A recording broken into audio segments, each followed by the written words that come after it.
There are some wonderful connections going on between horses and riders. This connection helps people with special needs to develop social skills, self-esteem, and physical strength.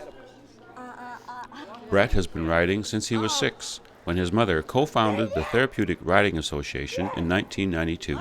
There was a group of us with 5 of our kids that were very severe disabilities, and we were given the opportunity to, by the Child Development Center, to open up therapeutic riding.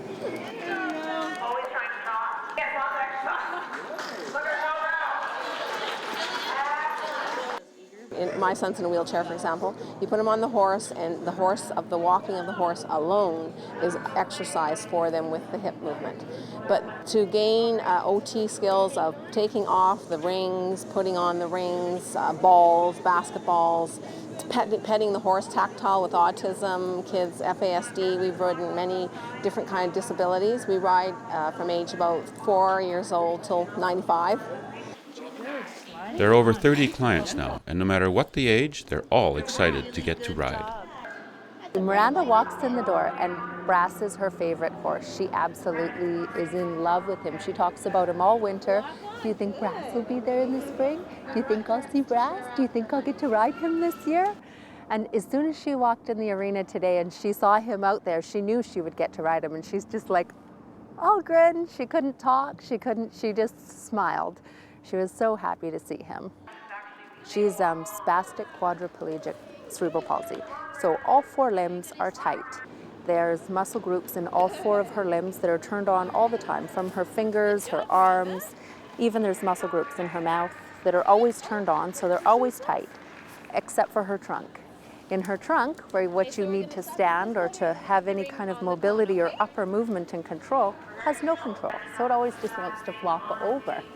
So riding on the horse, she's got stretching for all those tight muscles, like on her legs and on her arms, reaching out and holding reins and touching the horse and petting the horse and feeding the horse.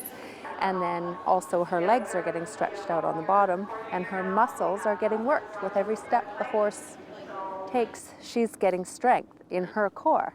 It's been fantastic. So I mean, she's gone from when she started just crawling to now she walks in a walker, and she walks quite well. There is something very special happening between horse and rider. It's a natural bond or understanding that they share. Yes, you can really see the connection with the kids or the adults when they're riding in the horse. They make a connection to the horse. They actually think they own the horse. So it's very hard for some of them to they're riding my horse, and then you got to kind of explain the horse is shared. But there is that connection. You can see some of the horses. We actually have a brand new horse, and he actually took his head and put it into a little girl's lap that was in a wheelchair. And he's new to our program, so that was really kind of cool to see the connection already starting. That connection also works between the riders in the program. Absolutely, absolutely. She's made a great group of friends here. There's younger kids that she's excited that she can encourage and teach and bring up, but then there's older kids that encourage her and bring her up. So she's, and kids her own age that she can discuss, friendship circles with. So it is awesome, an awesome group for her. It has been in so many ways. The Therapeutic Riding Association operates between May and October. Make the connection as a client, volunteer, or supporter. For Shaw TV, I'm Rick Smith.